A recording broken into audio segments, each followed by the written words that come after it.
Question number 1 में हमारे को देखो क्या कहा गया है। Form the pair of linear equation in the following problems and find their solutions graphically. यहाँ पे आपको दो सिचुएशंस दी हुई हैं। उस केस में हमें दोनों ही केसों में आपको लीनियर इक्वेशन बनानी है और फिर उसका सॉल्यूशन ग्राफिकली निकालना है। ठीक है, तो हम इसका पहला पार्ट करते हैं। फर्स्ट पार्ट में देखिए वो हमें क्या कह रहा है। फर्स्ट पार्ट में कह रहा है 10 student of class 10th took part in a mathematics quiz. If the number of girls is 4 more than the number of boys, find the number of boys and girls who took part in the quiz.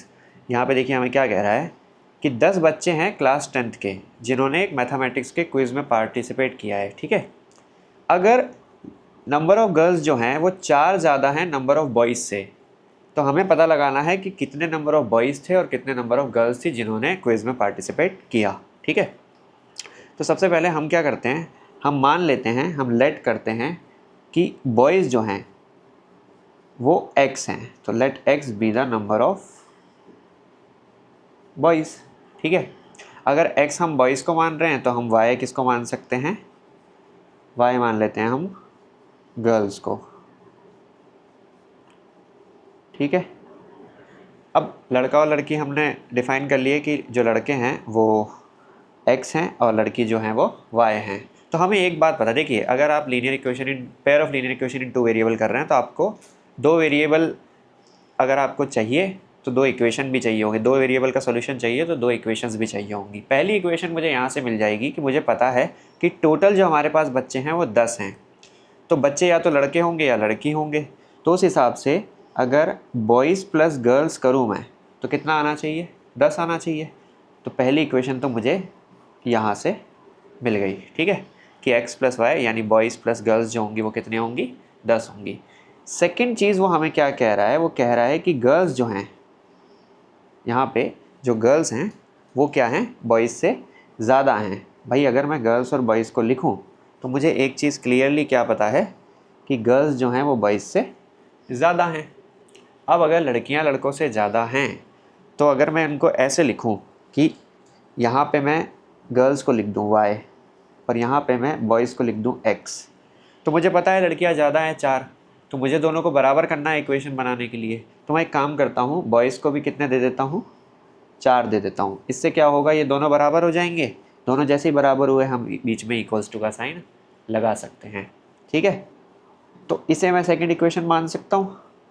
अब उन्होंने हमें कहा है इनका solution हमें graphically निकालना है। अब देखिए ग्राफिकली अगर आपको सॉल्यूशन निकालना है तो आपको कम से कम कितने सॉल्यूशंस चाहिए होते हैं, उसके 2 चाहिए होते हैं। भाई आपको इस इक्वेशन के भी 2 सॉल्यूशन चाहिए और इसके भी 2 सॉल्यूशन, तभी आप इसको प्लॉट कर पाओगे। ठीक है, तो सबसे पहले मैं इक्वेशन 1 को सॉल्व कर रहा हूँ। On solving equation 1। ठीक है, तो पहली इक्वेशन में हमारे पास क्या है, x plus y is equals to 10। मुझे इसके 2 सॉल्यूशन चाहिए। पहला सॉल्यूशन, मैं एक काम करता हूँ, x को क्या रख लेता हूँ, 0। जब मैं x को 0 रखूँगा तो y क्या हो जाएगा, भाई ऑब्वियसली x 0 रखोगे तो y क्या हो जाएगा, क्लियरली 10 हो जाएगा। ठीक है, तो एक सॉल्यूशन तो हमको मिल गया। मैं यहाँ पे साइड में सॉल्यूशंस भी लिखता जाता हूँ कि अगर मैंने x को 0 रखा तो y जो है वो 10 हो गया। और सिमिलरली अगर आप y को 0 रखोगे, व्हेन y इक्वल्स टू 0, तो x क्या हो जाएगा, ऑब्वियसली x 10 हो जाएगा। जब आप y को 0 रखोगे तो x की वैल्यू 10 आ जाएगी, तो x कितना हो जाएगा, 10। सिंपल सॉल्यूशन दोनों आपको मिल गए कि जब आपने y को 0 रखा तो x 10 मिल गया। बस इसको तो हम यहाँ से प्लॉट कर देंगे, इसके 2 सॉल्यूशन तो हमें मिल गए। अब हमें सेकंड इक्वेशन के भी 2 सॉल्यूशन चाहिए, तो पहले हम इसके सॉल्यूशंस को अच्छे से एक बॉक्स में लिख दें ताकि प्लॉटिंग के टाइम दिक्कत ना आए। और इसी तरीके से रिप्रेजेंट किया करिए, बोर्ड्स में आपको मार्क्स रिप्रेजेंट करने के भी मिलते हैं। ठीक है, अब मैं सेकंड इक्वेशन जो कि ये है y is equals to x plus 4, इसके 2 सॉल्यूशन निकालूंगा। ठीक है, अब देखिए हमारे पास इक्वेशन क्या है, एक बार हम रीराइट कर लेते हैं। इक्वेशन है y is equals to x plus 4। तो इसमें भी हम वही काम कर सकते हैं। अगर मैं लेट करूँ x इक्वल्स टू 0 तो y क्लियरली क्या आ रहा है, देन y आ जाएगा कितना 4, ठीक है। और अगर मैं लेट करूं y को 0,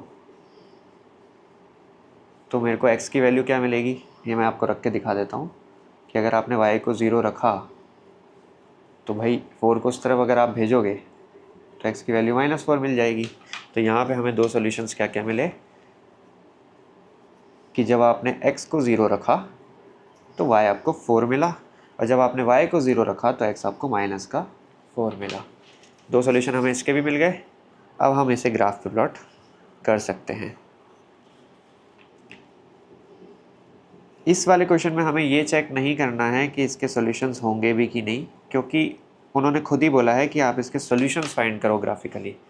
तो वो वाला झंझट हमारा बच गया कि आपको रेशियोज कंपेयर करने हैं और फिर देखना है, ऐसा कुछ नहीं करना, सीधा आप प्लॉट कर सकते हो, ठीक है। सबसे पहले मैं फर्स्ट इक्वेशन को प्लॉट कर रहा हूँ। x की वैल्यू जब 0 थी तो y की 10 थी। ऑब्वियसली x 0 कहाँ पे होता है, y एक्सिस पे। इसका मतलब एक कोऑर्डिनेट तो ये हो गया, यहाँ पे मैं लिख देता हूँ 0,10 और इसको मैं a मार्क कर रहा हूँ, ठीक है। फिर सेकंड मेरे को सॉल्यूशन क्या मिला था इसका, सेकंड सॉल्यूशन मिला मुझे कि जब हमने y की वैल्यू 0 रखी तो x की वैल्यू हमें 10 मिली। y की वैल्यू 0 होती है x एक्सिस पे, यानी यहाँ पे। इसे अगर अपन b माने और इसके कोऑर्डिनेट यहाँ पे लिख दें 10,0, तो बस मुझे इसको और इसको क्या करना है, अब ज्वाइन करना है। पहली इक्वेशन तो हमारी, पहली इक्वेशन का ग्राफ तो हमने बना दिया। थोड़ा सा दोनों लाइनों को जब भी आप बनाते हो तो एक्सटेंड कर दिया करो, ताकि इन केस ज़रूरत पड़े तो पहले से ही हमने एक्सटेंड करके रख दी, ठीक है। अब हमें सेकंड इक्वेशन के दो सॉल्यूशन प्लॉट करने हैं, जिसका पहला इक्वेशन है x = 0 जब y 4 है। तो x 0 कब होता है, y एक्सिस पे। अगेन इसका सॉल्यूशन हमें यहाँ मिलेगा। इसको अगर मैं p मानूँ तो मुझे पता है यहाँ पे x 0 है और y 4 है। और अगर दूसरा सॉल्यूशन हम देखें तो -4,0 है, y 0 है तो x एक्सिस पे होगा, लेकिन इस बार इस तरफ होगा क्योंकि x नेगेटिव का है। तो -4,0 हमें यहाँ मिल गया, इसको मैं मान लेता हूँ q। तो इन दोनों पॉइंट को ज्वाइन करना है मुझे। ज्वाइन करते वक्त थोड़ा ध्यान रखिएगा क्योंकि ये लाइन एक्सटेंड भी करनी है आपको।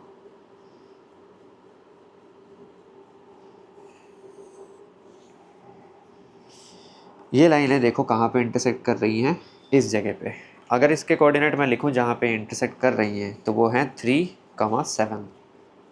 तो मुझे इसका सॉल्यूशन मिल गया। x की वैल्यू 3 होगी और y की वैल्यू 7 होगी। इसका मतलब लड़के कितने थे हमारे पास, 3 थे। देखो दोनों कंडीशन पूरी हो रही हैं, आप रख के भी देख सकते हो। 3 + 4 भाई 3 है लड़के और y लड़कियां थी जो कि 7 हैं, तो 3 + 7 10 हो रहा है।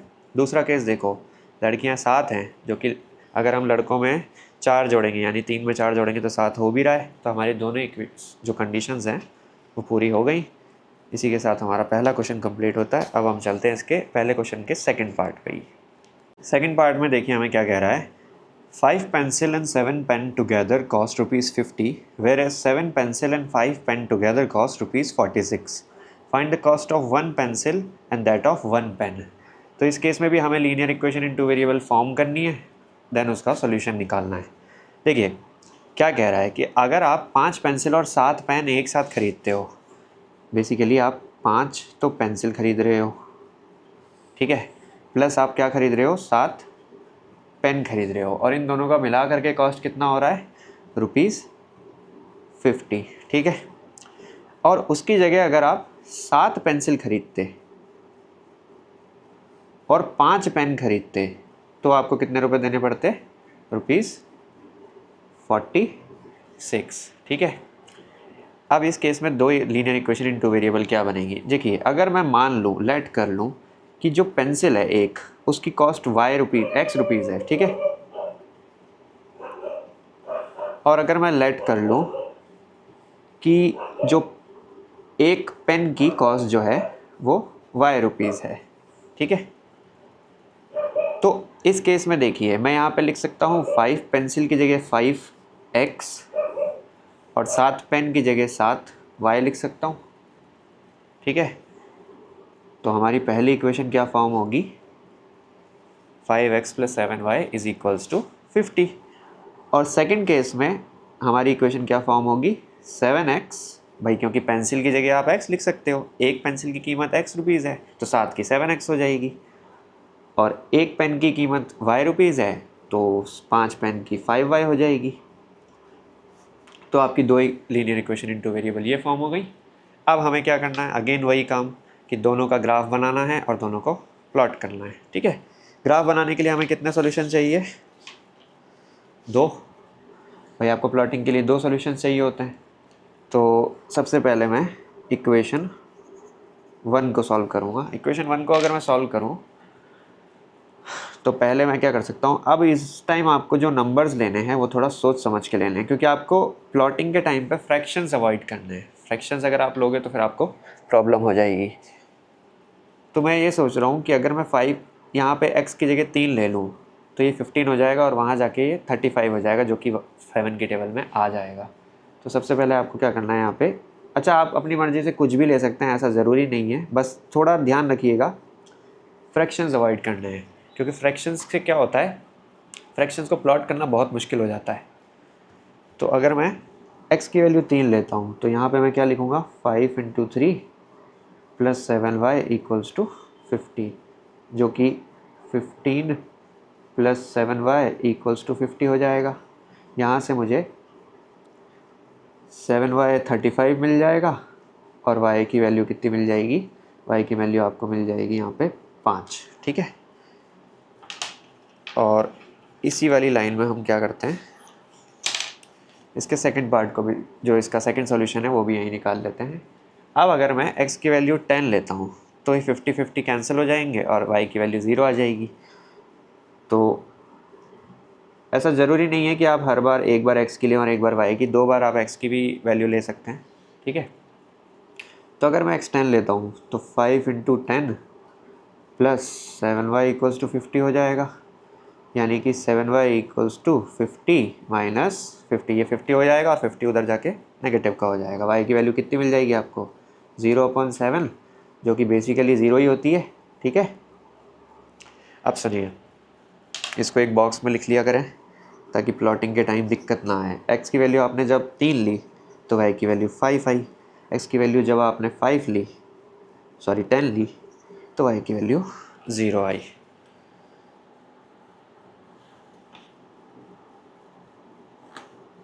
आपकी प्रेजेंटेशन के आपके बहुत अच्छे मार्क्स मिलते हैं, इसलिए जितना हो सके क्लीन वे में प्रेजेंट करना, काटा पीटी ज़्यादा ना करें।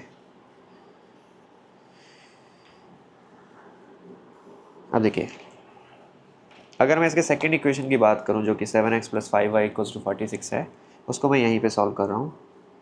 इक्वेशन है 2, 7x + 5y = 46। अब यहाँ पे हमें और ज़्यादा सोच समझ के नंबर लेने होंगे। अगर इन केस फ्रैक्शन आ भी सकता है, इस केस में आपको आप अवॉइड ना भी कर पाओ, सबसे पहले हम क्या करते हैं, x को अगर मैं सोच रहा हूँ कि 3 ले लूँ तो ये हो जाएगा 21 उधर जाके इससे सब्ट्रैक्ट हो जाएगा, ठीक है। तो हो जाएगा, अगर आप x को 3 लेते हैं, 3 लोगे तो ये क्या हो जाएगा, 7 × 3 = 21।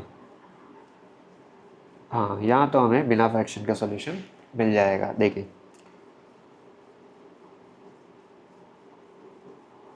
5y की वैल्यू 46 - 21 हो जाएगी और y की वैल्यू कितनी हो जाएगी, 25/5 कट के y की वैल्यू कितनी मिल गई, 5। एक तो आपको बिना फ्रैक्शन का सॉल्यूशन मिल गया। अब सेकंड जो इसका सॉल्यूशन है, अगर मैं x को 0 भी ले लूँ या y को 0 भी ले लूँ तो मैं फ्रैक्शन अवॉइड नहीं कर सकता इस केस में। तो यहाँ पे आपको कोशिश भी करोगे तो भी शायद ना मिले, हो सकता है आपको मिल जाए, पर अभी आप अवॉइड करते हैं कि हम टाइम वेस्ट नहीं कर सकते इसके ऊपर। तो हम एक काम करते हैं, इस बार x को ले लेते हैं 0। अगर मैंने x 0 लिया तो मेरे पास सिर्फ 5y = 46 बचेगा, यानी y की वैल्यू कितनी, 46/5। अगर इसको आप डेसिमल में लिखोगे तो मुझे जो y की वैल्यू मिलेगी वो क्या मिलेगी, 9.2। ठीक है, इसे मैं एक बॉक्स में लिख लेता हूँ ताकि प्लॉटिंग के टाइम प्रॉब्लम ना आए।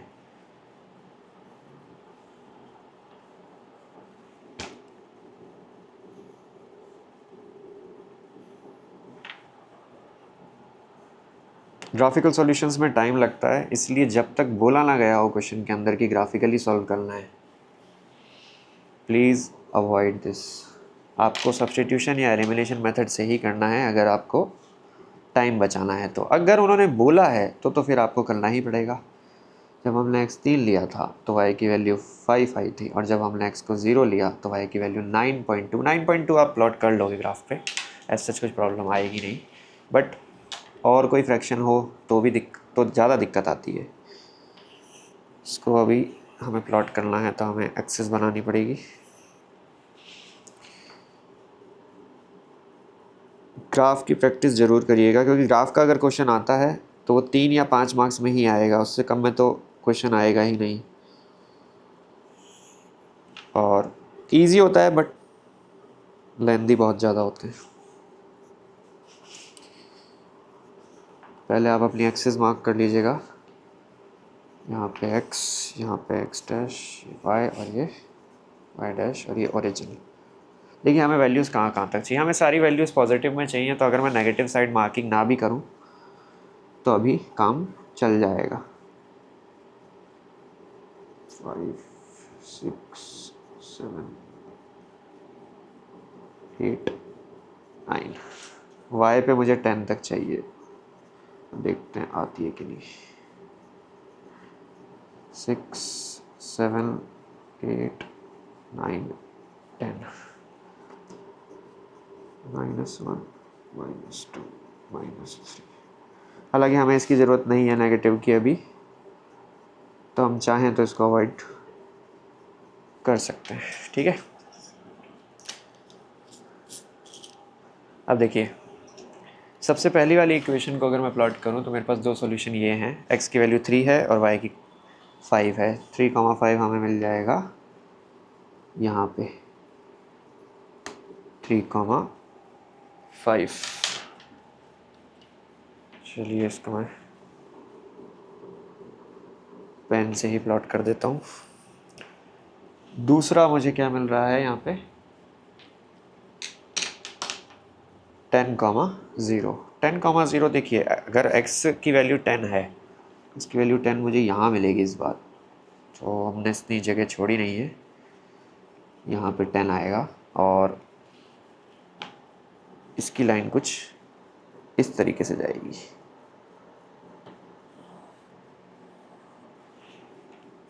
थोड़ा और लाइन को एक्सटेंड कर लीजिएगा, मेरे पास अभी इतनी जगह है नहीं। यहाँ मैं लिख रहा हूँ 10,0। तो ग्राफ बनाने से पहले आप पहले देख लिया करें कि कहाँ कहाँ तक वैल्यू आपको लेनी है, उस हिसाब से ही प्लॉट करना। ठीक है, सेकंड इक्वेशन की बात करें। सेकंड इक्वेशन के सॉल्यूशन ये हैं, 3,5 दोनों का कॉमन सॉल्यूशन है। तो चलो हमें सॉल्यूशन तो वैसे ही मिल गया था, फिर भी हम दूसरा वाला प्लॉट करके देख लेते हैं। 0,9.2। अब y पे 9.2 आपको कहाँ मिलेगा, देखिए 9 ये रहा और यहाँ पे 10 ब्लॉक होते हैं, तो दूसरा वाला जो ब्लॉक होगा वो आपका 9.2 होगा। तो आपकी जो सेकंड लाइन जाएगी वो कुछ, क्योंकि उसके एक सॉल्यूशन तो यही है, दूसरा सॉल्यूशन उसका ये है 0,9.2। तो इन दोनों को आपको मैच करना है। ठीक है, जहाँ से लाइन टकराती है वो आपका कॉमन सॉल्यूशन होता है दोनों लाइनों का। अच्छा, पिछले पार्ट में भी मैंने इक्वेशन नहीं लिखी थी उसके ऊपर, तो आप ध्यान रखें कि आपको इक्वेशंस लिखनी है लाइन के ऊपर, जिस लाइन की जो भी इक्वेशन हो। जैसे अब वरना आपको पता नहीं चलेगा कौन सी की क्या है। जैसे ये वाली जो है ये है हमारी 5x + 7y = 50 की, और जो ये इधर से आ रही है ये वाली है हमारी 7x + 5y = 46 की। कॉमन सॉल्यूशन ये रहा। तो इसका मतलब x की वैल्यू है आपकी 3 और y की वैल्यू है आपकी 5। यानी आपने 5 जो पेंसिल खरीदी सॉरी x मतलब यानी कि आपकी जो पेंसिल की कीमत है वो कितनी आ गई, 3 रुपये, और जो पेन की कीमत आई है वो है आपकी 5 रुपये। ठीक है, आप दोनों इक्वेशंस में रख के देख सकते हैं। 5 3 जा 15 हो रहा है, 7 5 जा 35 हो रहा है, तो टोटल मिला करके आपका 50 हो रहा है। तो यहाँ पे आपको अलग से इसको लिखना है कि जो पेन है, सॉरी जो पेंसिल है जो कि x है, उसकी कीमत कितनी आई आपकी 3 रुपीज़, और जो पेन है जो कि y था उसकी कीमत कितनी आई 5 रुपीज़ पर पीस। ठीक है, बोथ पर पीस आई है। अब हम चलते हैं क्वेश्चन नंबर 2 पे।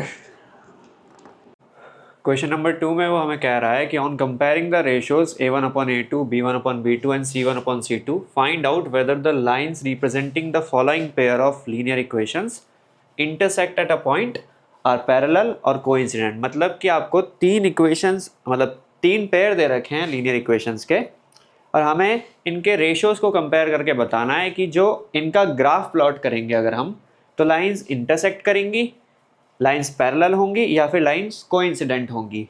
अब देखिए, ग्राफ प्लॉट करके इसको बताने में हमें बहुत टाइम लग जाएगा, क्योंकि आप पहले 2 सॉल्यूशंस निकालोगे फिर इसको ग्राफ पे प्लॉट करोगे। तो इसके अलावा हमने एक टेक्निक सीखी थी जिसको हम कंपेयरिंग रेशियो टेक्निक कहते हैं। उसमें हमने क्या पढ़ा था कि कभी अगर 2 लीनियर इक्वेशंस आपको दे रखी हैं, तो अगर आप इसे a1 माने, इसे b1 और इसे c1, इसे a2, इसे b2 और इसे c2 माने, तो अगर आप इनका रेशो निकालेंगे और a1/a2 अगर b1/b2 के बराबर नहीं आया तो लाइंस कैसी होंगी, इंटरसेक्टिंग। और अगर a1/a2 b1/b2 के बराबर आया लेकिन c1/c2 के बराबर नहीं आया तो लाइंस कैसी होंगी, पैरेलल। और अगर a1/a2 b1/b2 के बराबर आया और c1/c2 के भी बराबर आया तो लाइंस कैसी होंगी, कोइंसिडेंट। ठीक है, तो अगर हम इनका रेशो निकाल लें तो हम ये बता सकते हैं कि लाइंस कैसी होंगी। जैसे फर्स्ट इक्वेशन के केस में a1 की जगह पे क्या है, देखिएगा a1 की जगह पे हमारे पास 5 है और a2 की जगह पे हमारे पास 7 है, यानी a1/a2 क्या आ रहा है, 5/7। इसी की जगह अगर हम b1/b2 निकाल रहे हैं तो b1 की जगह पे -4 है और b2 की जगह पे 6 है, जो कि कट के क्या हो जाएगा, -2/3। तो क्लियरली हम ये कह सकते हैं फर्स्ट क्वेश्चन के केस में a1/a2 is not equals to b1/b2, क्योंकि भाई 5/7 -2/3 के बराबर तो होगा नहीं। तो जैसे ही ये दोनों बात हम कहते हैं, हम कह सकते हैं कि अगर हम इसका ग्राफ प्लॉट करेंगे तो लाइंस कैसी होंगी, इंटरसेक्ट करेंगी। ठीक है, इसको उतार लीजिएगा। अब हम इसका सेकंड पार्ट चेक करेंगे, क्योंकि देखो ये वाली कंडीशन पूरी हुई तो ये लाइंस इंटरसेक्ट करेंगी। अब हम सेकंड पार्ट को चेक करते हैं। सेकंड पार्ट में a1 की जगह पे क्या है, 9, तो मैं ऐसे लिख सकता हूँ a1/a2 अगर मैं निकालूंगा तो a1 की जगह तो 9 है, a2 की जगह 18 है, तो अगर इसको मैं कट कर लूँ तो ये हो जाएगा 1/2। इसी की जगह अगर मैं b1/b2 निकाल रहा हूँ तो क्या आ रहा है, b1 की जगह पे मेरे पास 3 है, b2 की जगह पे 6 है। अगेन अगर आप इनको और सिंप्लीफाई करोगे तो 1/2 आ जाएगा। ठीक है, अब तक तो हमारा a1/a2 जो है b1/b2 के बराबर आया है। अब मैं c1/c2 अगर निकालूं तो देखो c1 की जगह पे 12 है आपके पास और c2 की जगह पे क्या है, 24। 12 की टेबल में ये एक बार और ये 2 बार। तो क्लियरली हम कह सकते हैं कि इस केस में a1/a2 is equals to b1/b2 is equals to c1/c2। तीनों बराबर आए हैं, तो ये कौन सा केस हुआ, कोइंसिडेंट की लाइन का। ठीक है, तो आप यहाँ लिख लीजिएगा कि लाइंस कैसी होंगी, कोइंसिडेंट होंगी अगर हम इसका ग्राफ प्लॉट करेंगे तो। हालांकि हमें उसने बोला नहीं है कि ग्राफ प्लॉट करना, आपको बस बताना है रेशियो कंपेयर करके। अब हम थर्ड पार्ट में अगर मैं a1/a2 निकालूं तो देखिए a1 की जगह पे 6 है, a2 की जगह पे 2 है, जो कि हो जाएगा 3/1। ठीक है, b1/b2 अगर मैं निकालूं इस केस में तो b1 की जगह पे मेरे पास -3 है, b2 की जगह पे मेरे पास 1 है। देखिए y का आपका b2 क्या होता है बेसिकली यहाँ पे, y का कोएफिशिएंट क्या है यहाँ पे 1, लेकिन नेगेटिव का। तो अगर मैं इसको और सिंप्लीफाई करूँ तो ये भी क्या हो गया 3/1, माइनस से माइनस कैंसिल हो जाएगा। अब C1/C2 अगर मैं निकालूँ तो देखिए C1 की जगह पे 10 है और C2 की जगह पे 9 है। अब क्लियरली मैं कह सकता हूँ कि A1/A2 और B1/B2 तो बराबर हैं, लेकिन C1/C2 बराबर नहीं आ रहा है क्योंकि वो 10/9 आ रहा है। तो ये कौन सा केस हुआ, लाइंस पैरेलल का। तो आप यहाँ पे क्या लिख लेंगे कि यहाँ पे जो लाइंस आएंगी वो कैसी आएंगी, पैरेलल। चलिए अब मैं आपको एक बात और बता दूँ, मैंने पहले भी बताई थी कि इंटरसेक्टिंग के और कोइंसिडेंट के केस में आपको सॉल्यूशंस मिलते हैं, इसी वजह से हम इनको क्या कहते हैं, इन दोनों को कंसिस्टेंट पेयर। और जिसमें आपको सॉल्यूशन नहीं मिलते हैं आप उसे पैरेलल कहते हैं। तो अगले क्वेश्चन में आपको यही फाइंड करना है। चलिए अब अगले क्वेश्चन पे चलते हैं। चलिए क्वेश्चन नंबर 3 में देखिए हमें वो क्या कह रहा है, on comparing the ratios A1/A2, B1/B2, C1/C2 find out whether the following pair of linear equations are consistent और इनकंसिस्टेंट। यहाँ पे हमें 5 पेयर ऑफ लीनियर इक्वेशंस दे रखी हैं इन 2 वेरिएबल। हमें बताना है कि ये जो लीनियर इक्वेशंस के पेयर हैं ये कंसिस्टेंट हैं या इनकंसिस्टेंट हैं। तो देखिए भाई कंसिस्टेंट कब होता है, ये जो पेयर्स होते हैं ये कंसिस्टेंट कब होते हैं, जब ये हमें सॉल्यूशन देते हैं। और ये हमें सॉल्यूशन कब देते हैं, बेसिकली एक तो ये हमें इंटरसेक्टिंग लाइंस के केस में सॉल्यूशन देंगे और एक हमें ये कोइंसिडेंट लाइन के केस में सॉल्यूशन देते हैं, ठीक है। और इनकंसिस्टेंट कब होते हैं, जब लाइंस सॉल्यूशन नहीं देती, यानी कि लाइंस कैसी होती हैं, पैरेलल।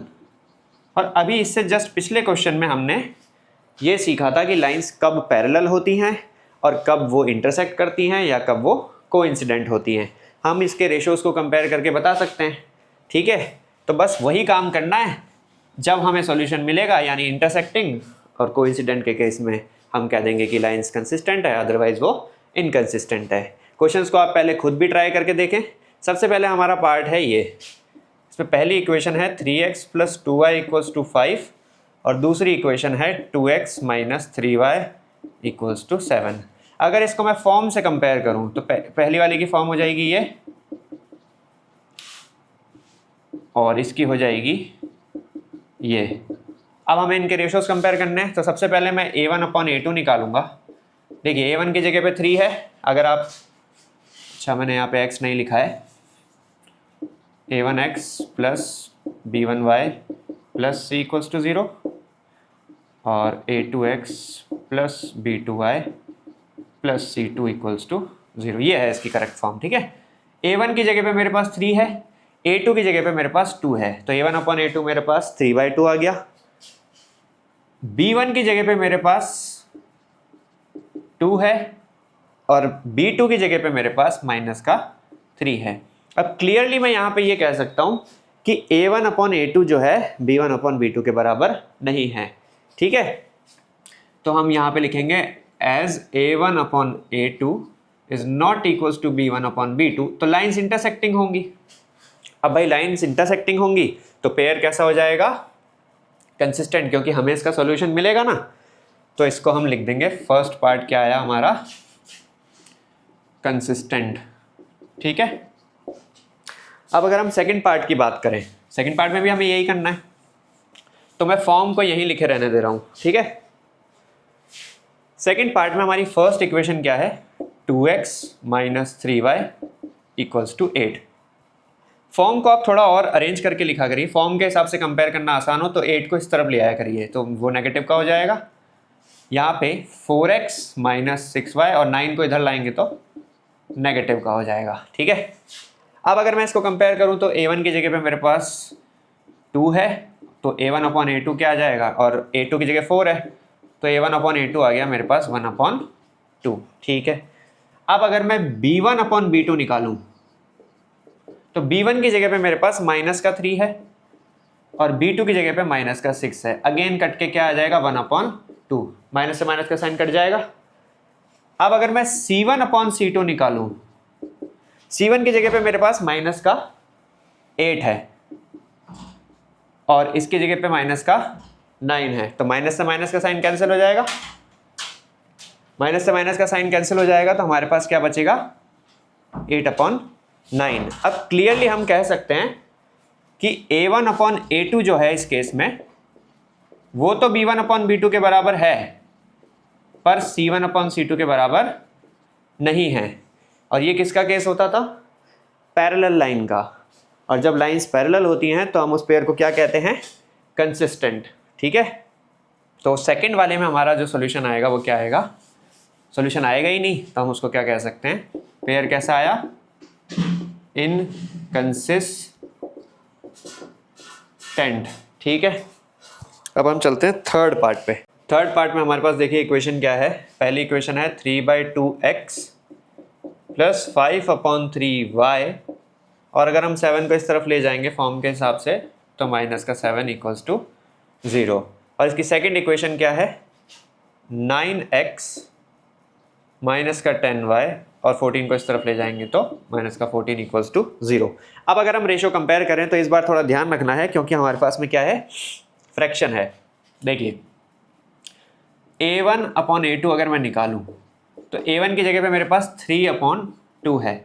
ठीक है, उसे मुझे डिवाइड करना है किससे? 9 से। तो मैं 9 के नीचे कुछ नहीं है तो 1 लगा सकता हूँ। ठीक है, और इसको कैसे सॉल्व करते हैं आता है आपको? भाई अगर कभी भी आपको एक फ्रैक्शन A/B को C/D से डिवाइड करना है तो A को D से मल्टीप्लाई कर दीजिए और B को C से। बेसिकली 3 को आपको मल्टीप्लाई करना है 1 से और 2 को करना है 9 से। तो आपके पास क्या आ जाएगा? 3/2 9 जा 18। ये कट के कितना हो जाएगा? 1/6। तो A1/A2 कितना आ गया? 1/6। बेसिकली कुछ नहीं, आपने A/B को डिवाइड किया है C/D से। अब इसके बाद में अगर मैं B1/B2 निकालूं तो देखो B1 की जगह पे मेरे पास क्या है? 5/3, और B2 की जगह पे मेरे पास क्या है? माइनस का 10/1। अब अगेन वही होगा, 5 मल्टीप्लाई हो जाएगा 1 से, 3 मल्टीप्लाई हो जाएगा माइनस के 10 से, तो मेरे पास आएगा 5/-30। माइनस का साइन नीचे नहीं रहता तो कट के कितना हो जाएगा? 1/6, लेकिन नेगेटिव का। अब देखिए आ दोनों जगह पे 1/6 ही रहा है, लेकिन एक जगह नेगेटिव का एक जगह पॉजिटिव का, तो हम इसे बराबर तो नहीं कह सकते। तो हम बोलेंगे A1/A2 is not equals to B1/B2। So pair जो होगा वो कैसा होगा? इंटरसेक्टिंग लाइंस होंगी तो पेयर कंसिस्टेंट होगा। ठीक है, तो लाइन कैसी होंगी? कंसिस्टेंट। हो सकता है नीचे नहीं दिख रहा हो तो यहाँ पे मैंने लिखा है A1/A2 is not equals to B1/B2। ठीक है, पेयर कैसा है? कंसिस्टेंट। तो हमारा जो थर्ड पार्ट आया वो कैसा आया? कंसिस्टेंट। ठीक है, अब हम चलते हैं फोर्थ पार्ट की तरफ। फोर्थ पार्ट आप खुद भी ट्राई कर सकते हैं, इजी है। फोर्थ और फिफ्थ बहुत इजी है, फिर भी चलिए। पहला जो इक्वेशन है उसकी ये है, तो मैं उसको रीराइट कर रहा हूँ 11 को इस तरफ ले जाके। सेकंड पार्ट में मेरे पास ये है, माइनस का 22 है तो उस तरफ जाएगा तो प्लस का हो जाएगा। अब देखिए A1/A2 क्लियरली दिख रहा है इस बार तो आपको फटाफट, अब तो आ ही गया होगा। माइनस का साइन है, नीचे नहीं रहेगा, ऊपर ले जाएंगे, कट के कितना हो जाएगा? ये हो जाएगा हमारा 1/2, लेकिन किसका? नेगेटिव का। अगर मैं B1/B2 निकालूं तो वो कितना हो जाएगा? माइनस का 3/6, कट के कितना हो जाएगा? ये भी माइनस का 1/2। अगर मैं C1/C2 निकालूं तो देखिए ये भी हमारा माइनस का 11/12 है, तो कट के कितना हो जाएगा? माइनस का 1/2। अब तीनों ही रेशो माइनस के 1/2 आए हैं। ठीक है, तो तीनों बराबर हैं, तो as A1/A2 is equals to B1/B2 is equals to C1/C2। तो पेयर कैसा होगा? भाई तीनों ही बराबर हैं तो लाइंस कोइंसिडेंट होंगी, तो पेयर कैसा होगा? कंसिस्टेंट, क्योंकि हमें सॉल्यूशन मिलता है इस केस में। ठीक है, तो इस पेयर को भी मुझे क्या लिखना पड़ेगा? कंसिस्टेंट। ठीक है, अच्छा ये पिछली बार का यहाँ उतरा हुआ रह गया है, इसको उतार लीजिएगा।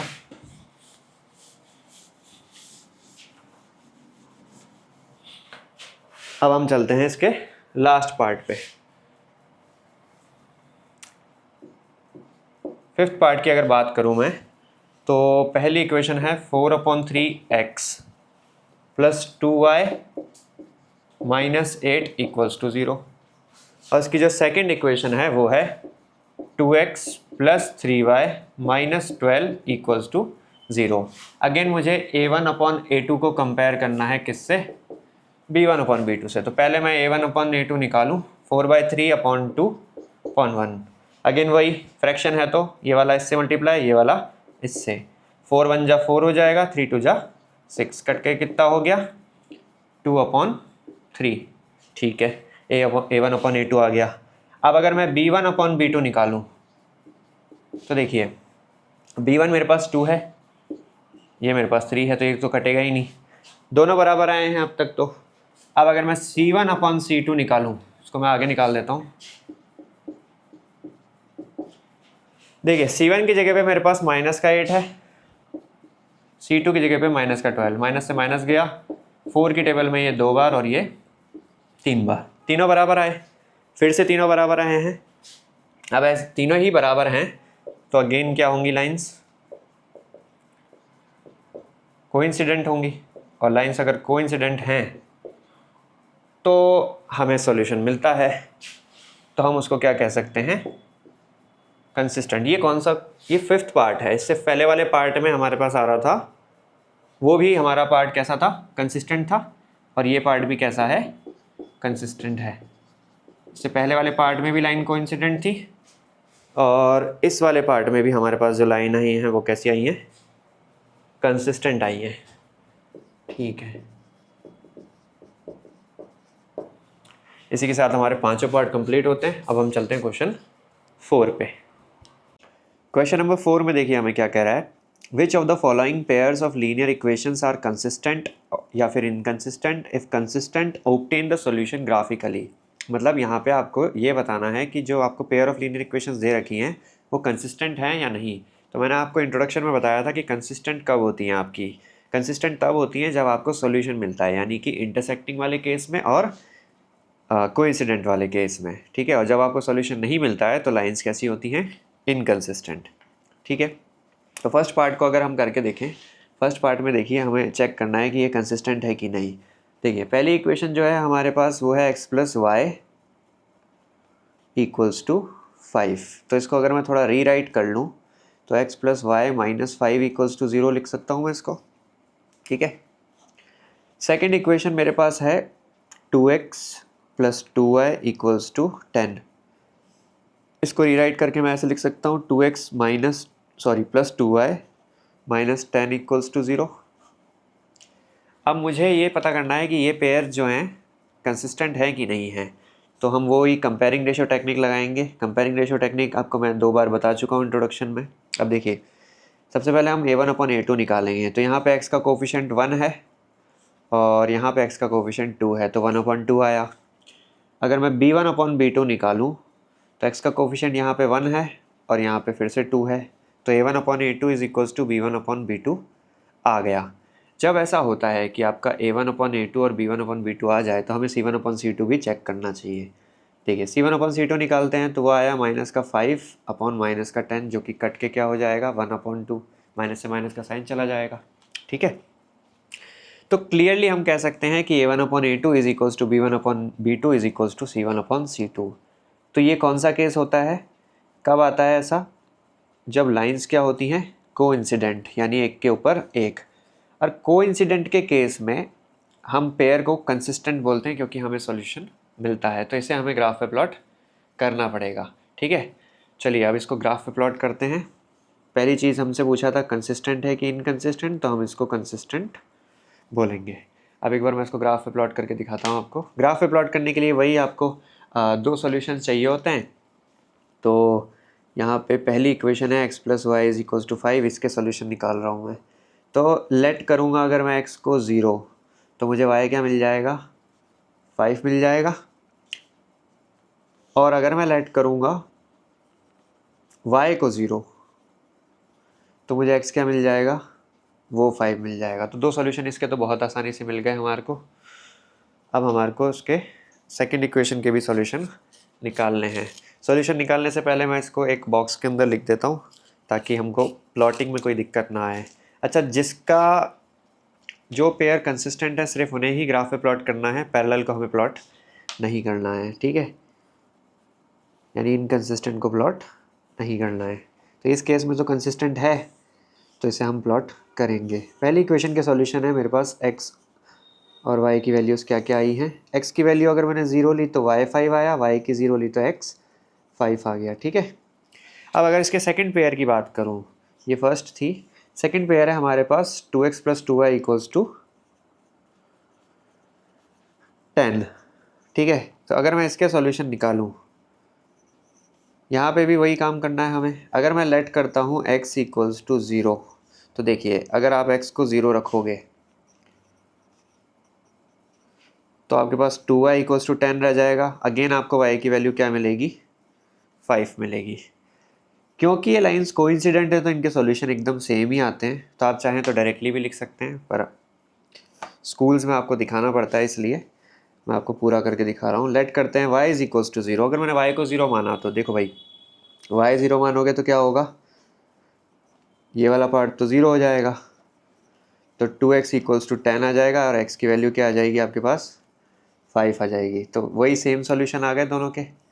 तो प्लॉटिंग बहुत ही आसान है, आपको एक ही लाइन प्लॉट करनी है और दोनों इक्वेशन की लाइन सेम ही है, तो ऐसा कुछ प्रॉब्लम आएगी नहीं, ठीक है। प्लॉट करते वक्त थोड़ा ध्यान रखिएगा, आपने सारी पॉजिटिव वैल्यूज़ ली हैं, तो आप चाहें तो जो नेगेटिव वाली साइड है उसको मार्क करें ना करें, क्योंकि टाइम वेस्ट होगा आपका। तो अगर मैं इसको बना के देखूं,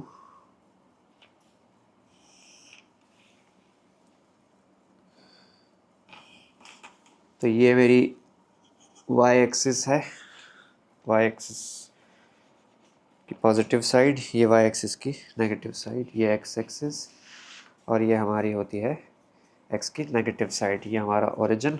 लेकिन वैल्यूज़ हमारी 5 तक ही जा रही है तो ज़्यादा मार्क करने की ज़रूरत पड़ेगी नहीं आपको, ठीक है।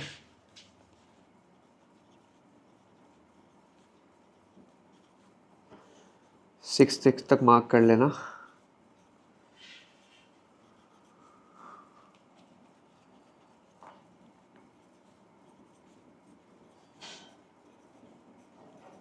बस सॉल्यूशन दोनों के सेम ही है। पहला सॉल्यूशन हमारा देख सकते हैं आप, x की वैल्यू 0 है और y की वैल्यू 5 है। x की वैल्यू 0 कहाँ पर है, देखिए x की वैल्यू 0 होती है x axis, sorry y axis पे, तो ये मिल गया एक सॉल्यूशन तो हमें। और सेकंड है हमारा 5,0, 5,0 होता है हमारा यहाँ पे। दोनों का सॉल्यूशन सेम ही है, तो अलग अलग तो लाइन प्लॉट करनी है नहीं, तो एक ही लाइन बनेगी। उसको बना करके उसकी एक तरफ आप इक्वेशन 1 का नाम लिख देना। अच्छा, इन पे कोऑर्डिनेट ज़रूर लिखा करिए, इससे क्या टीचर को चेक करने में आसानी हो जाती है, ठीक है। यहाँ पे आपको कोऑर्डिनेट्स लिखने हैं। आप इसके एक तरफ लिख सकते हैं इक्वेशन 1, दूसरी तरफ लिख सकते हैं इक्वेशन 2। इक्वेशन 1 जो है हमारी वो थी x + y = 5, और इक्वेशन 2 जो है वो है हमारी 2x + 2y = 10। 2x + 2y = basically दोनों ही एक दूसरे पर डिपेंडेंट थी। तो फर्स्ट पार्ट हमारा कंप्लीट होता है इसका। अब हम करते हैं सेकंड। इसके सेकंड पार्ट की बात करें तो हमारे पास यहाँ पे दो इक्वेशंस हैं, x - y = 8 और 3x - 3y = 16। इसमें भी हमें वही करना है, हमें बताना है कि पेयर कंसिस्टेंट है कि नहीं पहले तो, और अगर कंसिस्टेंट है तो उसका सॉल्यूशन ग्राफिकली दिखाना है। तो अगेन हम रेशियोज़ कंपेयर करेंगे। रेशियोज़ कंपेयर करने से पहले मैं आपको कहूँगा इनको आप फॉर्म के हिसाब से अरेंज कर लिया करें। जिस किसी को भी फॉर्म नहीं आती है, मैं एक बार और यहाँ पर लिख रहा हूँ, a1x + b1y + c1 = 0 की फॉर्म की होती है फर्स्ट इक्वेशन, और जो दूसरी इक्वेशन होती है आपको वो इस तरह की होती है। आपको जो कांस्टेंट टर्म है उसको 0 के इस तरफ लाना होता है कंपेयर करने के लिए, c2 = 0। अब देखिए क्लियरली आप कंपेयर कर सकते हो, x का कोफिशिएंट जो होता है वो a1 होता है, यानी यहाँ पे 1 आ जाएगा। तो हमें चेक करना होता है a1/a2, तो क्लियरली a1 की जगह तो 1 है और a2 की जगह पे 3 है, ठीक है। अब अगर मैं b1/b2 निकालूँ तो देखिए आपको b1 की जगह पे क्या दिख रहा है, y का कोफिशिएंट जो कि है -1, और b2 की जगह पे मुझे क्या दिख रहा है, -3। अगेन जो फेयर आया वो हमारे पास 1/3 आ गया ये। अब हम निकालेंगे c1/c2, C2, C1 की जगह पे मेरे पास माइनस का 8 है और C2 की जगह पे माइनस का 16 है। अब इनको अगर मैं कट करूं तो माइनस से माइनस जाने के बाद ये मेरे पास आ रहा है 1/2। तो clearly A1/A2 is equals to B1/B2 but not equals to C1/C2। ये कौन सा केस होता था? ऐसा कब होता है? पैरेलल का केस। और पैरेलल के केस को हम क्या कहते हैं? इनकंसिस्टेंट। क्योंकि इस टाइम पे हमको सॉल्यूशंस नहीं मिलते हैं तो हम इसे इनकंसिस्टेंट कहते हैं, और इनकंसिस्टेंट है तो हमें इसे ग्राफिकली प्लॉट नहीं करना है। अब हम चलते हैं क्वेश्चन इसके थर्ड पार्ट पे। क्वेश्चन के पार्ट 3 में इसमें भी हमें वही चेक करना है कि ये कंसिस्टेंट है कि नहीं। तो अगेन हम रेशियोज़ को कंपेयर करेंगे। रेशियोज़ को कंपेयर करने से पहले एक बार मैं फॉर्म इनके आगे लिख देता हूँ। भाई इसकी होती है A1x plus B1y plus C1 equals to 0, और इसको हम कंपेयर करेंगे A2x plus B2y plus C2 equals to 0। ठीक है। अगेन आप A1/A2 निकालेंगे तो वो आएगा, देखिए A1 की जगह पे 2 है, A2 की जगह पे 4 है, तो 1/2 आया। देन आप B1/B2 कंपेयर करेंगे तो B1y का कोफिशिएंट होता है जो कि 1 है, और B2 जो है वो माइनस का 2 है। तो इस बार हमारे पास माइनस का 1/2 आया और यहाँ पे 1/2 आया है, तो जो कि बराबर नहीं है। और जब ऐसा होता है तो लाइंस कैसी होती हैं? कोइंसिडेंट, क्योंकि A1/A2 जो है वो B1/B2 के बराबर नहीं है। ठीक है, साइन अलग है तो हम उसको बराबर नहीं मानेंगे। तो लाइंस हमें कैसी मिलेंगी? इंटरसेक्टिंग। और जब लाइंस इंटरसेक्टिंग होती हैं तो हमें सॉल्यूशन मिलता है। इसका मतलब ये पेयर कैसा है? कंसिस्टेंट। यहाँ पे हमें यूनिक सॉल्यूशन मिलता है इस केस में। चाहें तो आप ये भी लिख सकते हैं कि यूनिक सॉल्यूशन मिलेगा। अब अगर उसने कहा था कि कंसिस्टेंट है तो आपको इसको ग्राफ पे प्लॉट करना है। इसे हम ग्राफ पे प्लॉट करेंगे, लेकिन उससे पहले हमें इनके दो दो सॉल्यूशन चाहिए होंगे। तो सबसे पहले मैं फर्स्ट इक्वेशन यानी कि 2x plus y is equals to 6 का निकाल रहा हूँ। तो अगर मैं लेट करता हूँ x को 0 तो मुझे y की वैल्यू कितनी मिल जाएगी? 6 मिल जाएगी। और अगर मैं लेट करता हूँ y को 0 तो मुझे x की वैल्यू कितनी मिलेगी? ये मैं रख के दिखा देता हूँ आपको। x की वैल्यू मिल जाएगी 3। ठीक है, इसे एक बॉक्स में रख लेते हैं अपन। x की वैल्यू जब मैंने 0 रखी तो y 6 मिला, y की वैल्यू जब 0 रखी तो x 3 मिला। ठीक है,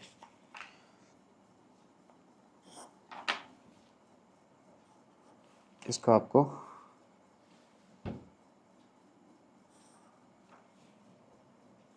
बॉक्स में डाल लेना है ताकि प्लॉटिंग के टाइम प्रॉब्लम ना आए। ठीक है, इसके अलावा सेकंड इक्वेशन जो कि है 4x minus 2y equals to 4। ठीक है, मतलब मैंने 4 को उधर भेज दिया है। इसके सॉल्यूशन निकालते हैं अपन। लेट करता हूँ x इज इक्वल्स टू 0 तो मुझे y की वैल्यू कितनी मिलेगी? तो रख के देख लेते हैं। तो यहाँ हो जाएगा माइनस का 2y इक्वल्स टू 4 और y की वैल्यू कितनी आएगी? माइनस का 2। ठीक है, और अगर मैं लेट करता हूँ y को 0 तो मेरे पास बचेगा 4x minus 2 into 0 equals to 4। 4x की वैल्यू 4 के बराबर, x की वैल्यू आ जाएगी 1। इसे भी मैं बॉक्स में लिख लेता हूँ। तो जब हमने x को 0 लिया तो y माइनस का 2 आया, और जब हमने y को 0 लिया तो x 1 आया। बस अब इन दोनों को ग्राफ प्लॉट करना है।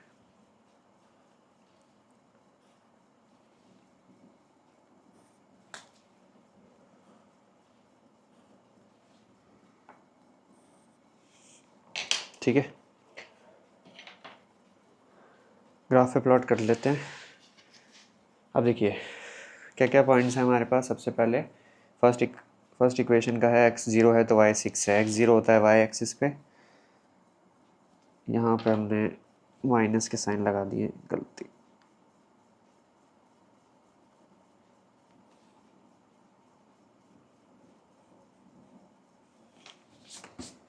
ठीक है, तो यहाँ पे होगा हमारा पहला जो कोऑर्डिनेट है वो है x0 और y6 है। दूसरा कोऑर्डिनेट है हमारे, अगर मैंने x को 3 लिया, मतलब y को 0 लिया तो x3 आया है। अब देखिए y0 होता है x एक्सिस पे, यानी ये हो जाएगा। तो पहली लाइन तो हमें मिल जाएगी ये वाली, ठीक है। इसके ऊपर नाम ज़रूर लिखा करें, ठीक है। अब हम सेकंड इक्वेशन को प्लॉट करेंगे। सेकंड इक्वेशन में जब x 0 है तो y माइनस का 2 है, x 0 है तो y माइनस का 2 है, यानी यहाँ पे, और y 0 है तो x 1 है, यानी ये रहा कोऑर्डिनेट, ठीक है। आई होप कोऑर्डिनेट सबको प्लॉट करना आते हो। अब देखिए लाइंस का जहाँ इंटरसेक्शन होगा वो इन दोनों ही इक्वेशंस का सॉल्यूशन हो जाएगा।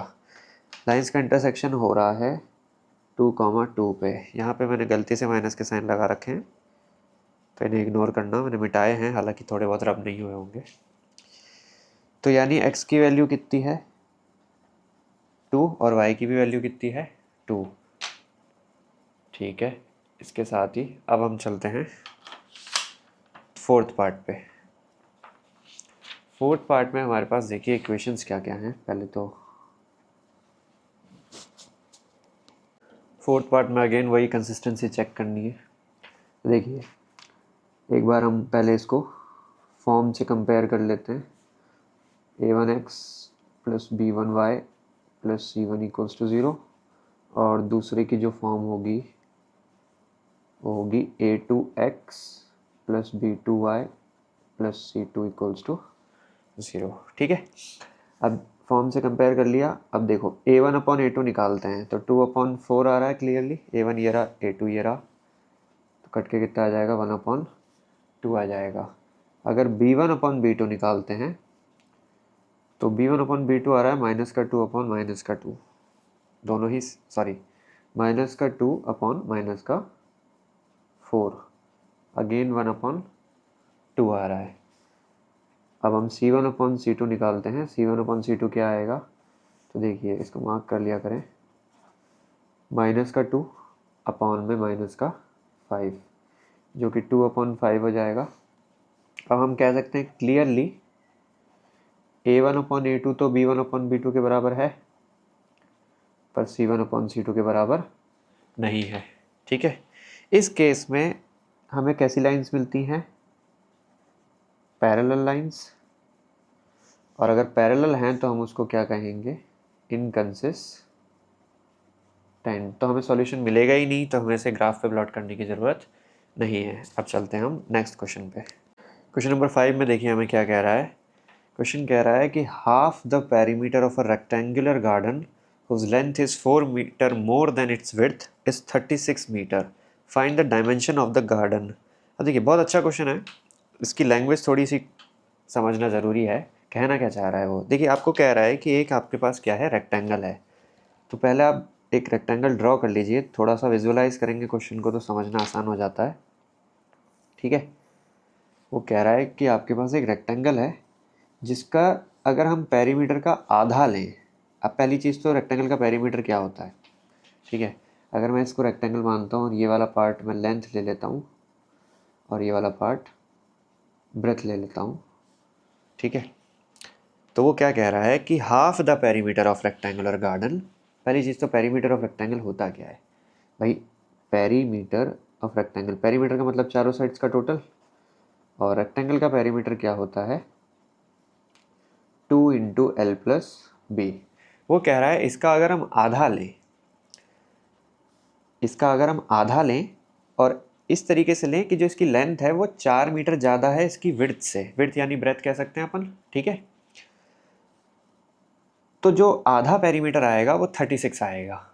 वापस समझते हैं, ये कह रहा है कि अगर आप पेरीमीटर का आधा ले लें, मतलब इसका आधा कर दें, तो वो 36 आएगा, ठीक है। अब 2 मिनट के लिए मैं क्या करता हूँ, लेंथ को x मान लेता हूँ और ब्रेथ को y मान लेता हूँ। इस हिसाब से पेरीमीटर पूरा क्या होता, पेरीमीटर ऑफ रेक्टेंगुलर गार्डन क्या होना चाहिए था भाई? फॉर्मूले के हिसाब से क्या होना चाहिए था? 2 इंटू एक्स प्लस वाई, है ना? ये पूरा पेरीमीटर होता। वो कह रहा है इस पेरीमीटर का जो आधा है, मैंने इसका आधा किया, ठीक है, वो किसके बराबर है? 36 मीटर्स के बराबर, ठीक है। और यहाँ पे एक कंडीशन और दी है कि जो लेंथ है वो ब्रेथ से यानी विड्थ से 4 मीटर ज़्यादा है। तो अगर मैंने लेंथ को x पकड़ा हुआ है और ब्रेथ को यानी विड्थ को y पकड़ा हुआ है, तो जो x है, ऑब्वियसली आपको पता है लेंथ हमेशा ज़्यादा होती है ब्रेथ से, है ना? कितनी ज़्यादा है? 4 ज़्यादा है। तो मुझे अगर इनमें इक्वल्स टू का साइन लगाना है तो मुझे विड्थ को भी 4 देना पड़ेगा, तभी दोनों बराबर होंगे। तो ये मेरी सेकंड इक्वेशन हो जाएगी और फर्स्ट इक्वेशन मुझे यहाँ से मिलेगी। यहाँ से कैसे? देखो, इस 2 से ये 2 कट जाएगा तो हमारे पास क्या आ जाएगा? x plus y is equals to 36। अगर मैं इसे फर्स्ट मानूँ और इसे सेकंड, तो बस अब मुझे इसको क्या करना है? ग्राफ पे प्लॉट। मैं इसको थोड़ा और अरेंज कर देता हूँ इस वाली को, तो ये हो जाएगा x minus y is equals to 4, ठीक है। इसको मैं सेकंड इसे मार्क कर रहा हूँ इसकी जगह। अब देखिए, हमें इसे ग्राफ पे प्लॉट करना है। ग्राफ पे प्लॉट करने के लिए अगेन आपको वही 2 सॉल्यूशन निकालने होंगे दोनों के। तो सॉल्यूशंस निकाल लेते हैं पहले अपन। अगर मैं फर्स्ट इक्वेशन में लेट करूं, यहाँ पे देखिए सॉल्यूशंस बहुत ज़्यादा बड़े बड़े मिलेंगे आपको अगर आप इसको एक एक या 0 0 करके लेंगे तो हम थोड़ा छोटा करने के लिए क्या करते हैं? लेट करते हैं x को। अगर मैं x को 2 मान लूँ, ठीक है, अगर मैं x को 2 मान लेता हूँ पहले वाली इक्वेशन में, तो y आ जाएगा करीब 18, नहीं 18 नहीं, बहुत ज़्यादा बड़ा आ जाएगा। तो मैं लेट कर रहा हूँ x को 18, ठीक है। यहाँ पे इस इक्वेशन में मैं x को 18 मान रहा हूँ, तो x को 18 मानूंगा तो y भी 18 आएगा। कैसे भाई? 36 और यहाँ पे 18 हो गया x की जगह पे, तो y की वैल्यू हो जाएगी 36 माइनस 18, यानी y कितना आ गया? 18। तो जब आपने x को 18 लिया तो y भी 18 आ गया, ठीक है। अब एक काम करते हैं, y को कुछ ऐसा लेते हैं ताकि ज़्यादा बड़ी वैल्यूज़ ना जाएं। तो अगर मैं y को लेट कर रहा हूँ 12, तो हमारे पास है x plus y is equals to 36, y 12 हो गया, तो x की वैल्यू हो जाएगी 36 माइनस 12, x की वैल्यू कितनी हो जाएगी? 24। इस बार प्लॉटिंग में थोड़ी बड़ी बड़ी वैल्यूज़ हैं तो थोड़ा ध्यान रखिएगा, आपको गैप अच्छे से लेना है। तो यहाँ पे हमने जब y को 12 लिया तो x आया 24। इसको हम प्लॉट कर देते हैं।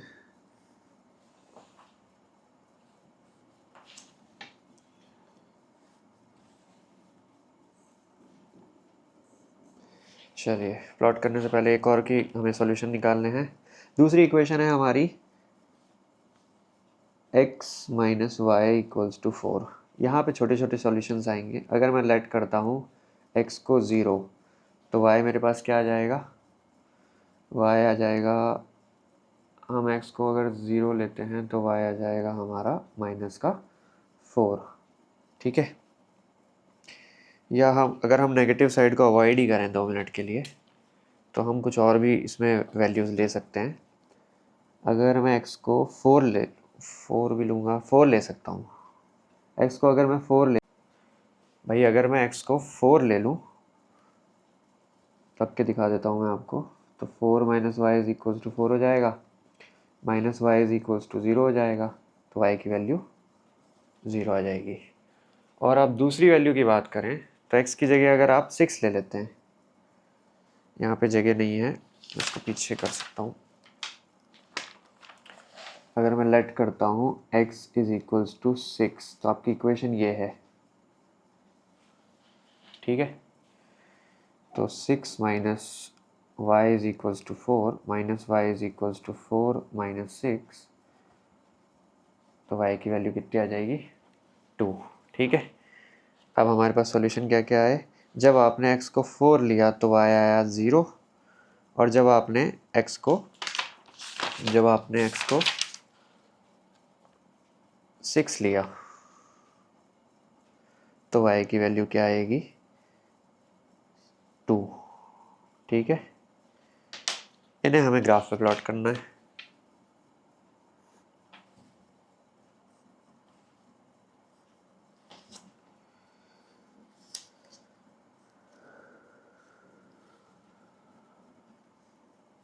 चलिए,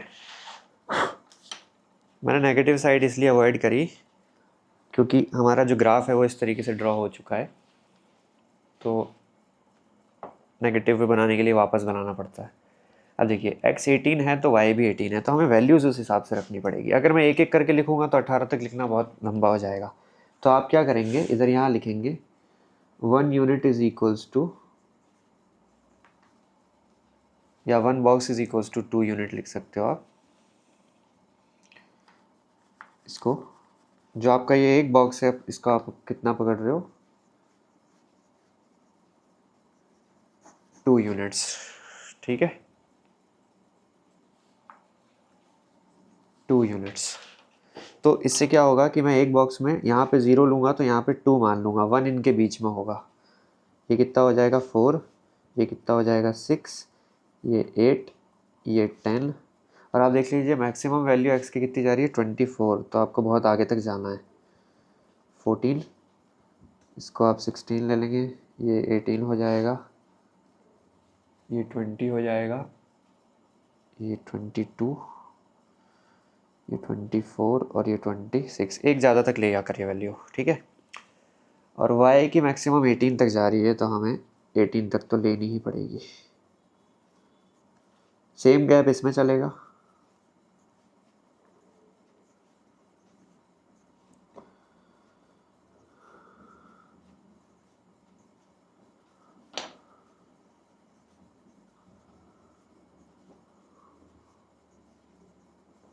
ठीक है, अब अगर हम इसे ग्राफ पे प्लॉट करें तो देखो, पहले वाले में x 18 है जब y भी 18 है। x 18 है यहाँ पे और y 18 है हमारा यहाँ पे।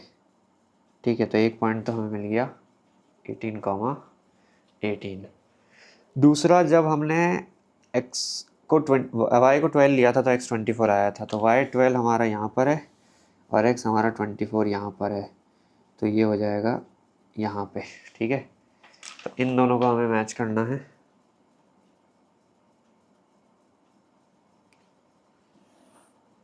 इसको मैं थोड़ा फर्दर ले जा रहा हूँ।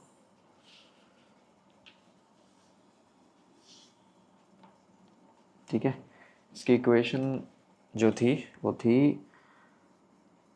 x plus y equals to 36। ठीक है, दूसरी लाइन की जो ग्राफ है वो क्या क्या होंगे देखिए, उसमें कोऑर्डिनेट्स हैं हमारे पास 4,0, 4,0, तो x4 है, x4 है जब y0 है, y0 है तो ऑब्वियसली x एक्सिस पे होगा, ये रहा 4,0, और दूसरा है 6,2, तो x6 है जब y2 है, यानी यहाँ पे। तो एक लाइन यहाँ से जाएगी।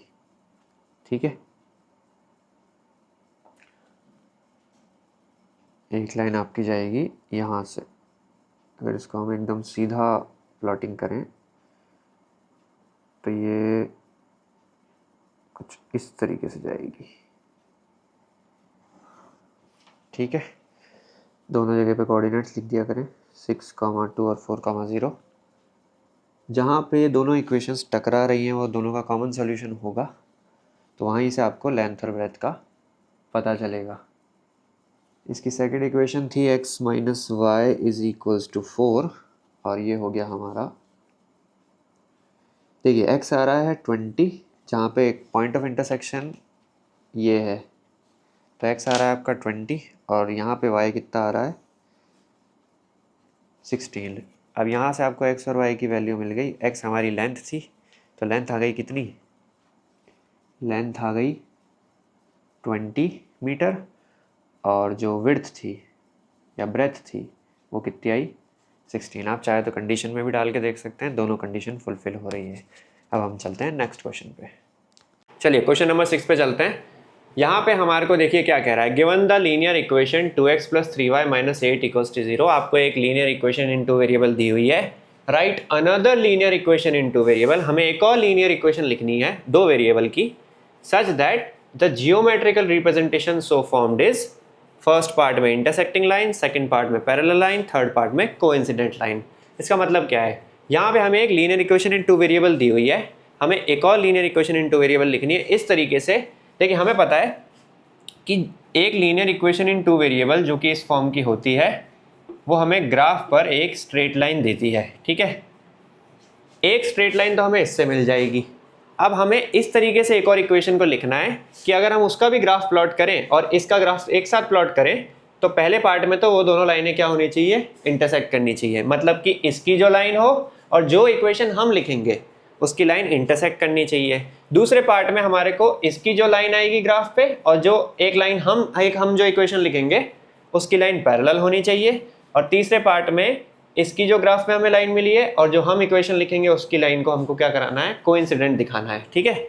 अब हमने इन तीनों के ऊपर एक एक कंडीशन पढ़ी है कंपेयरिंग रेशियो टेक्निक के अंदर कि हमें कब इंटरसेक्टिंग लाइंस मिलती हैं, कब हमारे को पैरेलल लाइंस मिलती हैं, कब हमें कोइंसिडेंट लाइन मिलती हैं। देखो क्या क्या कंडीशन पढ़ी थी हमने पढ़ा था कि अगर दो इक्वेशन है इस फॉर्म की, पहली equation a1x plus b1y plus c1 equals to 0 और दूसरी a2x plus b2y plus c2 equals to 0, तो हमने तीन कंडीशन पढ़ी है। पहली कंडीशन ये थी कि अगर a1 अपॉन a2 नहीं आया बराबर b1 अपॉन b2 के तो लाइन्स कैसी होंगी, इंटरसेक्टिंग। अगर a1 upon a2 b1 upon b2 के बराबर आया लेकिन c1 अपॉन c2 के बराबर नहीं आया तो लाइंस कैसी होंगी, पैरेलल, ठीक है। और अगर आगे जाके कभी a1 upon a2 is equals to b1 upon b2 भी आया और c1 अपॉन c2 भी आया तो हम उन लाइंस को क्या कहते हैं, पैरेलल। ऐसी लाइनों को हम पैरेलल नहीं, कोइंसिडेंट लाइन कहते हैं। ऐसी लाइनों को हम डिपेंडेंट लाइन भी कहते हैं, ठीक है, क्योंकि वो एक दूसरे पे डिपेंड करती हैं। चलो मैं उसको आगे बताऊंगा, पहले अपन फर्स्ट पार्ट करते हैं। फर्स्ट पार्ट में हमारे को इंटरसेक्टिंग लाइन की इक्वेशन लिखी। देखो हमें कौन सी इक्वेशन दे रखी है, हमें उन्होंने दी है 2x plus 3y minus 8 equals to 0। अब मैं ये देख रहा हूँ मुझे एक और इक्वेशन लिखनी है। अब कैसे लिखूँ, मुझे बस एक चीज़ याद है कि अगर इंटरसेक्टिंग लाइन्स की इक्वेशन लिखनी है तो आपका a1 upon a2 b1 upon b2 के बराबर नहीं आना चाहिए। तो देखो अगर मैं यहाँ पे 4x लिख दूँ तो मुझे दिख रहा है a1 अपॉन a2 1 अपॉन 2 आ जाएगा। भाई a1 की जगह पे 2 है, a2 की जगह पे 4 है, तो कुछ भी हो जाए मुझे यहाँ पे 6 नहीं लिखना है, क्योंकि 6 लिखूंगा तो ये भी 1 अपॉन 2 आ जाएगा कट के। तो उसकी जगह मैं कुछ भी लिख देता हूँ, 7y लिख देता हूँ। यहाँ पे मैं कुछ भी लिख सकता हूँ। अब देखिए यहाँ पे a1 अपॉन a2 1 अपॉन 2 आ रहा है ना, और b1 अपॉन b2 3 अपॉन 7 आ रहा है। तो clearly a1 upon a2 b1 upon b2 के बराबर नहीं है। तो ये वाली लाइन जो हमने लिखी और ये वाली लाइन जो उन्होंने दी ये पक्का इंटरसेक्ट करेंगी, ठीक है। इसी तरीके से हमें बाकी के दो पार्ट करने हैं, इसको नोट डाउन कर लीजिएगा। इक्वेशन आप कुछ भी लिख सकते हैं अपनी मर्जी से, बस आप याद रखिएगा a1 upon a2 b1 upon b2 के बराबर नहीं होना चाहिए इंटरसेक्टिंग के केस में। अब सेकेंड पार्ट में हमें लाइंस कैसी दिखानी है, पैरेलल। तो देखो हमें उन्होंने यही इक्वेशन दे रखी है, ये इक्वेशन तो उन्होंने खुद ही दी है। अब हमें लिखनी है एक इक्वेशन, तो पैरेलल लाइंस का कंडीशन क्या है, a1 upon a2 should be equals to b1 upon b2 but should not be equal to c1 upon c2, ठीक है। अब देखो मेरे को ये याद है कि a1 अपॉन a2 और b1 अपॉन b2 तो बराबर आएगा, तो अगर मैं इन दोनों का डबल ही लिख दूँ यहाँ पे दोनों केस में, तो देखो ये भी 1 अपॉन 2 आ जाएगा, ये भी 1 अपॉन 2 आ जाएगा। पर कुछ भी हो जाए मुझे c1 अपॉन c2 उसके बराबर नहीं दिखाना है। तो यहाँ पे मैं कुछ भी लिखूँ, प्लस का लिख देता हूँ चलो। और एक चीज़ ध्यान रखनी है मुझे कि बस 16 नहीं लिखना है, 16 लिखूंगा तो क्या होगा 1 अपॉन 2 आ जाएगा। हालांकि मैंने प्लस का कर दिया है तो वो भी नेगेटिव का 1 अपॉन 2 आएगा, तो उससे भी काम हो सकता है अपना। पर अभी मैं यहाँ पे 10 लिख देता हूँ। अब देखो यहाँ पे a1 अपॉन a2 क्या आ रहा है, 2 अपॉन 4 यानी 1 अपॉन 2। b1 अपॉन b2 क्या आ रहा है, भाई b1 की जगह पे 3 है और b2 की जगह पे 6 है, तो ये भी 1 अपॉन 2 है। Clearly a1 upon a2 b1 upon b2 के बराबर आ गया। अब अगर मैं C1 अपॉन C2 निकालूं, वो तो माइनस का 8 अपॉन 10, क्योंकि कट के माइनस का 4 अपॉन 5 आ रहा है। Clearly A1 upon A2 B1 upon B2 के बराबर है, पर C1 अपॉन C2 के बराबर नहीं है। तो ये जो इक्वेशंस होंगी, ये अगर ग्राफ पे आप प्लॉट करोगे तो आपको कैसी मिलेंगी, कैसी लाइंस देंगी, पैरेलल लाइंस देंगी। ठीक है, अब हम इसका थर्ड पार्ट करते हैं। थर्ड पार्ट भी बिल्कुल ईजी है इसी की तरह, तो मैं इसमें फर्स्ट इक्वेशन को उतरे रहने दे रहा हूँ क्योंकि वो तो सेम ही है। अब मुझे क्या लिखना है, मुझे ऐसी लाइंस, ऐसी इक्वेशन लिखनी है जिसको अगर ग्राफ पे प्लॉट करूँ इसके साथ तो लाइंस कैसी मिले, कोइंसिडेंट। अब देखो कोइंसिडेंट कब होगी, जब A1 upon A2 is equal to B1 upon B2 is equal to C1 upon C2। तो देखो यहाँ पे अगर मैं इसका 3 टाइम्स यहाँ लिख दूँ, यानी कि 6x लिख दूँ, तो ये 1/3 आ रहा है, तो मुझे ये भी 1/3 ही लाना पड़ेगा, यानी यहाँ भी इसका 3 गुना लिखना पड़ेगा। तो मैं यहाँ 9y लिख देता हूँ। और यहाँ पे ध्यान रखना, साइन का आपको ध्यान रखना है, ये तो 1/3 आ रहा है 2/6, ये भी 1/3 आ रहा है, लेकिन अगर यहाँ प्लस का रख दोगे तो वो नेगेटिव का आएगा, तो आपको यहाँ पे 24 लिखना है, लेकिन नेगेटिव का। अब क्लियरली आप देख सकते हो A1/A2 वो है 2/6, यानी कट के 1/3। B1/B2 वो है आपका 3/9, जो कि है 1/3। और C1/C2 जो कि है माइनस का 8 अपॉन माइनस का 24, 1/3। तो क्लियरली A1/A2 जो है B1/B2 के बराबर है और C1/C2 के भी बराबर है। तो ये दोनों लाइन अगर आप ग्राफ पे प्लॉट करोगे तो आपको कैसी मिलेंगी, कोइंसिडेंट। चलिए अब चलते हैं क्वेश्चन नंबर 7 पे। चलिए एक्सरसाइज के लास्ट क्वेश्चन पे आ गए हैं हम। यहाँ पे देखिए हमें क्या कह रहा है, draw the graph of equations x minus y plus 1 is equals to 0 and 3x plus 2y minus 12 is equals to 0। Determine coordinates of the vertices of the triangle formed by these lines and the x axis shade the triangular region. देखिए आपको basically दो equations दे रखी हैं, पहली equation है ये और दूसरी इक्वेशन है ये, जो कि आपको ग्राफ पे एक एक लाइन देंगी। हमें ये कह रहा है कि इन जो इससे आप ग्राफ बनाएंगे, जो लाइन ड्रॉ करेंगे उससे एक ट्राइंगल बनेगा, ठीक है, एक्स एक्सिस के साथ में, क्योंकि दो लाइनें ये हो गई और उसके साथ में एक्स एक्सिस से एक ट्राइंगल बनेगा। हमें उस ट्राइंगल के कोऑर्डिनेट्स बताने हैं, वर्टिसेस के जो कॉर्नर्स होते हैं ट्राइंगल के, उसके वर्टिसेस के कोऑर्डिनेट्स बताने हैं, और उसी के साथ साथ हमें उस ट्राइंगुलर रीजन को शेड भी करना है। ठीक है, इजी क्वेश्चन है, वही करना है आपको। अगेन इसको मान लो लाइन 1, इसको मान लो लाइन 2, दो सॉल्यूशन निकाल दो दोनों के। इसको मैं इसको रीराइट करके ऐसे लिख रहा हूँ और दूसरी वाली को रीराइट करके ऐसे लिख रहा हूँ। अब वही दो सॉल्यूशन निकालना है आपको और दो सॉल्यूशन निकाल करके इसको प्लॉट करते हैं। चलो अगर मैं लेट करता हूँ x को 0 यहाँ पे इस वाली इक्वेशन में,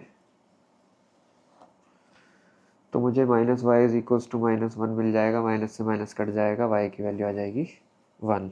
ठीक है, और अगर मैं लेट करता हूँ y को 0, तो क्लियरली दिख रहा है, देखो अगर आप इसको ही 0 रख लोगे तो x की वैल्यू -1 आ जाएगी। ठीक है, इन्हें एक बॉक्स में लिख लेते हैं। जब मैंने x को 0 लिया तो मुझे y1 मिला, जब मैंने y को 0 लिया तो x माइनस का 1 मिला। ठीक है,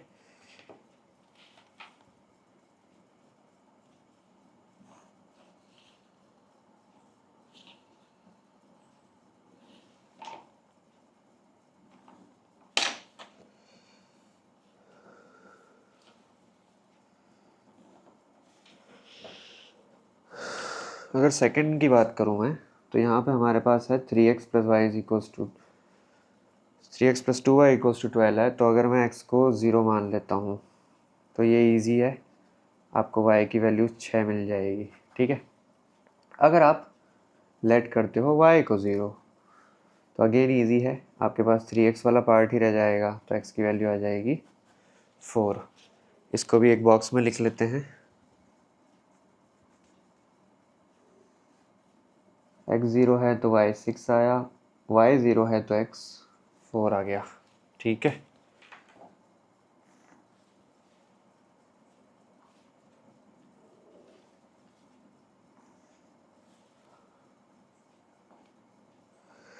अब इसे हमें बस ग्राफ पे प्लॉट करना है।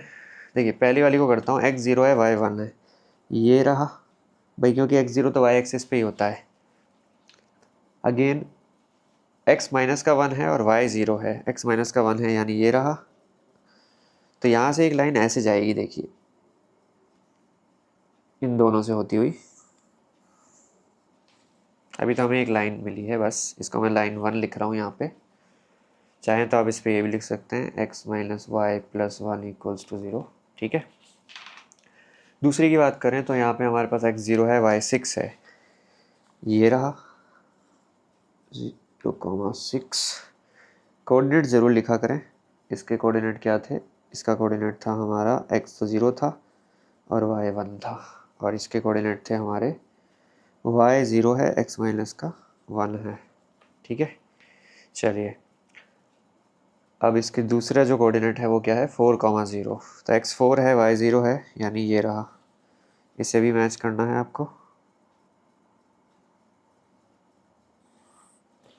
अब देखिए यहाँ पे दो ट्राइंगल बन रहे हैं बेसिकली। पहला बन रहा है ये और दूसरा बन रहा है ये। तो हमें उसने कहा था कि आपको जो x एक्सिस के साथ में बने, ये हमारी x एक्सिस है, ये हमारी y एक्सिस है। तो जो x एक्सिस के साथ बन रहा है आपको सिर्फ उसको शेड करना है। तो इसे हमें शेड करना है, तो हल्का सा आप पेंसिल से इसको शेड कर दीजिएगा, और इसकी वर्टिसेस भी बतानी है। तो शेडिंग वाला पार्ट तो इजी है, कलर से भी कर सकते हैं, जो भी स्कूल में अलाउड हो। ठीक है। अब मुझे इस ट्राइंगल की वर्टिसेस बतानी है, तो इसकी एक वर्टिस यहाँ है, एक यहाँ है और एक यहाँ है। ये वाली 2,3 आ रही है, ये वाली 4,0 आ रही है, और ये वाली -1,0। तो मैं यहाँ पे लिख देता हूँ, the vertices of triangle are 2,3, 4,0 and -1,0। इसी के साथ हमारा फर्स्ट एक्सरसाइज कंप्लीट होती है। अब हम 3.2 के इंट्रोडक्शन करेंगे।